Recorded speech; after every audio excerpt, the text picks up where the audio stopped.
বিশ্বের গুরুত্বপূর্ণ জ্বালানি রুট হরমুজ প্রণালীর দখল ও নিরাপত্তা নিয়ে আন্তর্জাতিক রাজনীতি এখন চরম উত্তেজনায়।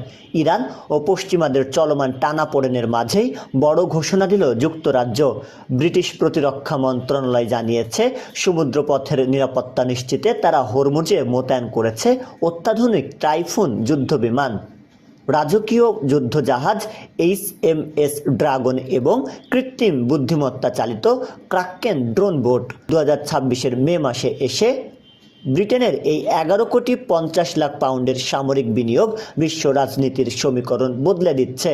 বাংলাদেশি দর্শকদের কাছে এই খবরটি অত্যন্ত সংবেদনশীল, কারণ হরমুজ প্রণালী দিয়ে বিশ্বের 20% জ্বালানি তেল সরবরাহ হয়। এজন্য এখানে সামান্য অস্থিরতা মানেই বাংলাদেশে তেলের দাম বৃদ্ধি এবং রেমিটেন্স বাজারে বড় ধাক্কা। কেন এই খবরটি আপনার ওয়ালে ট্রেন্ডিং? উন্নত প্রযুক্তির ব্যবহার। প্রথমবারের মতো ব্রিটিশ নৌবাহিনী তাদের বিহাইভ ড্রোন সিস্টেম ব্যবহার করেছে, যা সম্ভাব্য আক্রমণ স্বয়ংক্রিয়ভাবে শনাক্ত করতে সক্ষম। ইরানের পাল্টা হুমকি। ব্রিটেনের এই পদক্ষেপকে ইরান কিভাবে নেবে এবং মধ্যপ্রাচ্যে নতুন কোনো যুদ্ধ শুরু হবে কি, তা নিয়ে চলছে তুমুল বিতর্ক। বিশ্ব অর্থনীতির ঝুঁকি।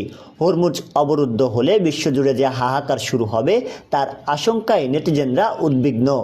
যুক্তরাজ্যের এই সামরিক তৎপরতা কি শান্তি ফেরাবে নাকি আগুনের শিখা আরও উস্কে দেবে? আপনার মতামত কমেন্টে শেয়ার করুন। শাহরিয়ার হিমেল, ডেস্ক রিপোর্ট, নবরূপ টিভি।